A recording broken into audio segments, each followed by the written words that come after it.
আবার শুরু করেছিস দুজনে? ধীর নেই?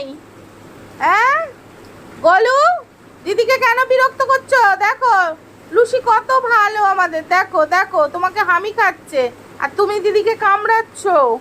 কি বদমাইশ দেখো খালি আমাদের গলুটা হয়েছে, এত বদমাস কি বলবো। আর লুসি আমাদের তেমনি ঠান্ডা, এত ঠান্ডা কি বলবো, নাহলে অন্য কেউ হলে না ওকে ঘাক করে কামড়ে দিত। সর্বদাই ওর পিছনে ওরকম লেগে থাকবে, তাহলে বলো হ্যাঁ ও রেগে যাবে না? সব সময় যদি ওর গাল কামড়ায়, লেজ কামড়ায়, কান কামড়ায়, মানে কি বলবো। দেখো না খালি, দেখো কি কাণ্ডটাই না করছে। হ্যাঁ বৃষ্টিটা হচ্ছে দেখো, তা না আমাদের লুসি বৃষ্টি দেখতে খুব ভালোবাসে। আর এর দেখো না ঠিক আছে, ওর মুখ কামড়াচ্ছে, মুখের মধ্যে ওর এটাকে ঢোকাবে, ওর মুখটাকে।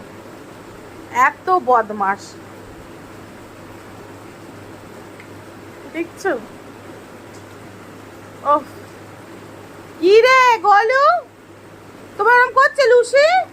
হ্যাঁ দেখছিস দেখছিস কি করছে খালি, দেখ বিরক্ত করে দিচ্ছে আমাদের মেয়েটাকে গো, দেখো খালি।